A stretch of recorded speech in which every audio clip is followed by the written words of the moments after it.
Here comes the question that could set your mind free or seal its fate. Has the money you're chasing become your cure or your cage? There's a thin, invisible line between building something real and hiding behind consumption. Most have already crossed it without realizing. Money today isn't just currency, it's anesthesia, identity, escape, neatly wrapped in paid bills. But no escape can fix the wound it's designed to avoid. I just want stability. I want to give my family a better life. I'm tired of struggling. Sounds noble. Sounds right. But stop and ask, how often have you used those lines to shield yourself while making decisions that slowly erased your soul? Here's the brutal truth. What you call a financial goal may actually be a sophisticated form of self-abandonment. Money becomes a crutch. And like any crutch used too long, it starts to atrophy the core. Look around. Everyone's scaling, monetizing, optimizing. But inside, almost no one can sit in silence for 5 minutes without reaching for their phone. Why? Because money has become the justification for emotional avoidance, for dodging the void. And the system loves that. An emotionally starved consumer is the perfect creation. Works more, spends more, questions less. And the more they try to buy healing, the deeper they sink into a cage of goals, gurus, and gains that never deliver rest. I lived this, hit milestones, made money, did it all right. But inside, I was collapsing. That's when I saw it. Money not rooted in presence will charge you with your absence. The question isn't, how much do I want to earn? It's, what am I trying to fix with this? Because only when you face the wound, money stops being poison and becomes a tool. Most of your financial decisions aren't rational. They're anesthetic. You buy to silence. You invest to escape. You chase the next goal not out of ambition, but out of fear of the pause between goals. Because in the stillness, the pain surfaces. The pain of not knowing who you are without pressure, without purpose, without deadlines. And the system knows this. That's why it sells growth disguised as healing. But what it delivers is dopamine, not peace. Look at your last few purchases, your recent goals, your plans. What were you trying to feel, or avoid feeling, when you made them? That's the question that unravels the lie.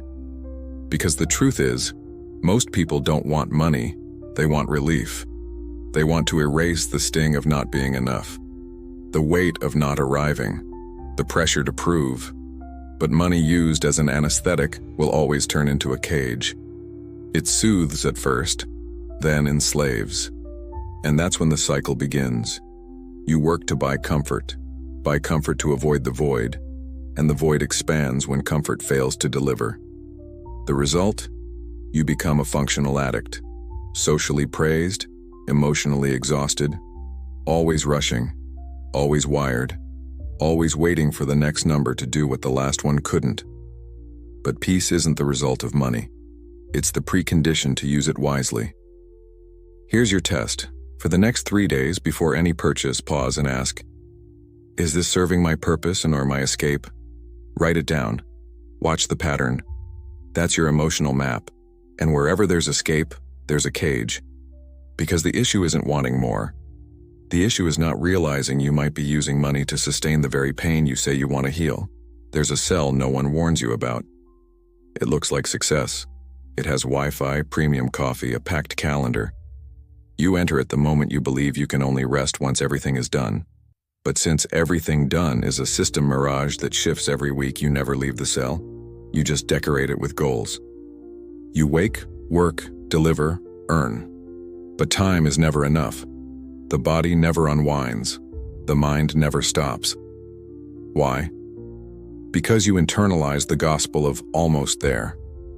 And that phrase serves a darker purpose, to turn you into a compulsive executor, emotionally numb, mistaking motion for meaning. The cell feeds on your exhaustion, and the more exhausted you are, the easier it is to hijack your sense of progress.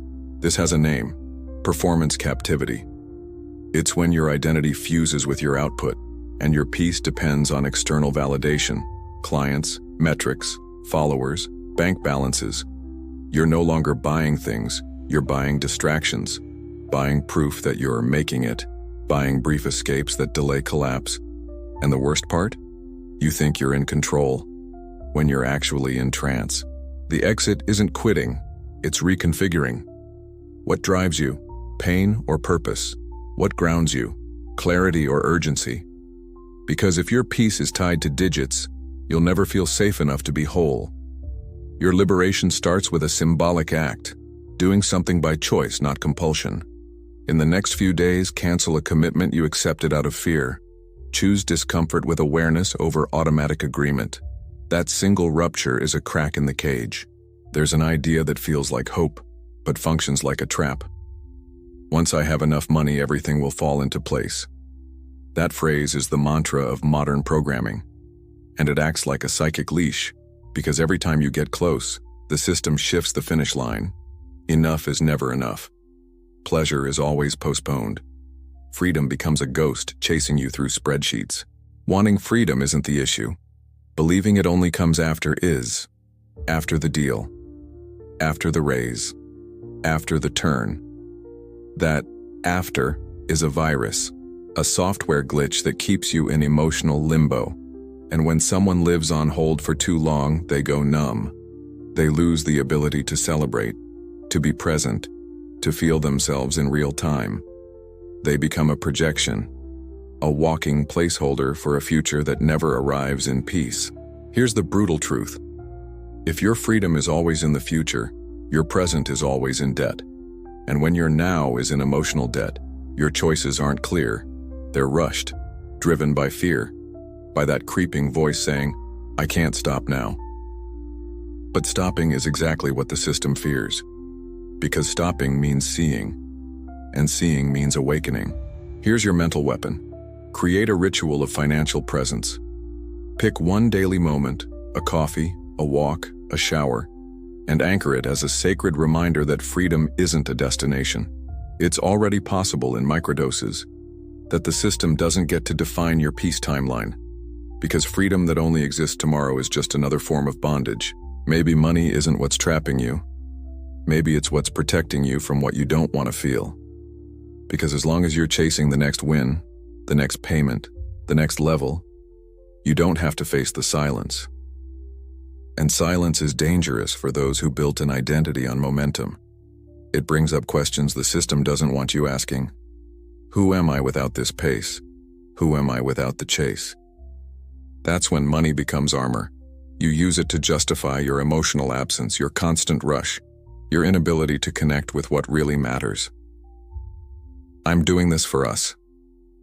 Once I make it, things will get better. But the truth is, you're hiding behind the illusion of progress, because stopping would mean confronting what's been buried for too long.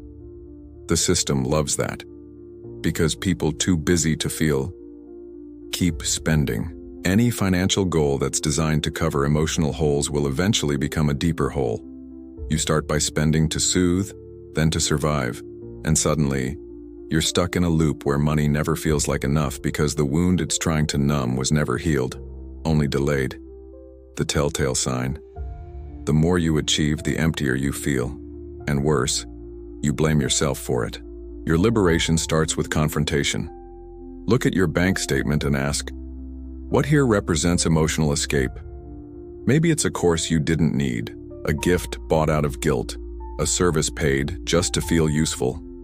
That awareness is the beginning of the undoing. Because when money is used consciously, it reveals. But when it's used to avoid, it imprisons. And no prison is more dangerous than the one disguised as freedom. It's time to break the spell. To see money not as your villain or your savior, but as what it truly is. A mirror. It doesn't reflect your bank account. It reflects your inner state. When you're whole, money expands. When you're fragmented, money cages. And as long as you try to fix emotional pain with financial tools, you'll grow richer on the outside and poorer on the inside. Stop trading your soul for goals. Stop using progress as an excuse to not feel. True freedom isn't about having more. It's about needing less to feel whole. Money can be a bridge or a prison. The difference lies in your level of presence. And presence demands what the system fears. Stillness. Pause. Silence. It started with freedom. Then it turned into seduction. Now it feels like escape. Money was never supposed to be your soul's anesthetic. But the system needed you pacified, with polished debt and measurable success. This video is a confrontation with that lie. The map of occult reprogramming isn't financial advice. It's a key to break the code, to return from sedation, and remember what you were here to build before money became your mask. Here's your ritual.